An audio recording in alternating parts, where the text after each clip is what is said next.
Hi friends, welcome back to my channel Vijay Sidhu vlogs. இன்றைக்கி ஒரு mini vlog தான் பார்க்க போகிறோம். என்ன அப்படின்னா, டெய்லி தோசை இட்லி சாப்பிட்டு ரொம்ப போர் அடிச்சிருக்கும். இன்றைக்கி ஏதாவது டிஃப்ரெண்ட்டாக ட்ரை பண்ணலாம் அப்படின்னு நினைக்கும் போது தான் என் பையனோட மேம் வந்து அவங்க கிளாஸில் இந்த மாதிரி பாசிப்பயிரெலாம் சேர்த்து நீங்கள் வந்து தோசை பண்ணி சாப்பிட்டிங்கன்னா ரொம்ப ஹெல்த்தி, ப்ரோட்டீன் வந்து நிறையா கிடைக்கும் அப்படின்னு அவங்க சயின்ஸ் மிஸ் நாகவல்லி மேம் வந்து சொன்னாங்களாம். ஸோ அன்னையிலேருந்து என் பையன் வந்து தோசை பண்ணித்தாங்கம்மா அப்படின்னு சொல்லி கேட்டுகிட்டே இருந்தான்.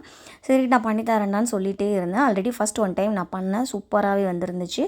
ஸோ அன்றைக்கி என்னால் வந்து வீடியோ எடுக்க முடியல. ஸோ அதனால தான் இந்த வீடியோ வந்து உங்களுக்காக வந்து வீடியோ எடுத்திருக்கேன். ஸோ தோசையும் பண்ணி பார்த்தேன், சூப்பராக வந்திருந்தது. ஆனால் எனக்கு வந்து எப்படி பண்ணணும், ரேஷியோலாம் எவ்வளோ போடணும் அப்படின்றது தெரியல. என்னோடய ஃப்ரெண்டு மகேஷ் இருக்காங்க, அவங்கக்கிட்ட கேட்டேன். அவங்க தான் அந்த ரேஷியோஸ்லாம் சொன்னாங்க.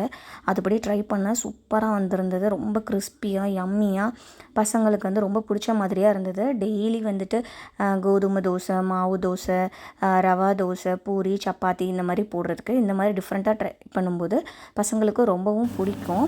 ஏன்னா அவங்க விரும்பி வந்து சாப்பிடுவாங்க. நீங்களும் உங்கள் வீட்டில் இந்த மாதிரி தோசைஸ் வந்து ட்ரை பண்ணி பாருங்கள். பிரணவ் சாப்பிட்டு என்ன சொல்கிறான் பாருங்கள். சூப்பராக இருக்குது.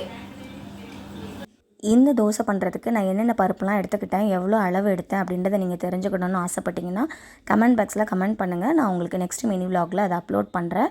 அண்ட் நீங்களும் உங்கள் வீட்டில் இதை ட்ரை பண்ணி பாருங்கள். இந்த மாதிரி வீடியோஸ்லாம் பார்க்க மறக்காமல் சேனலை சப்ஸ்கிரைப் பண்ணிடுங்க. தேங்க்ஸ் ஃபார் வாட்சிங்.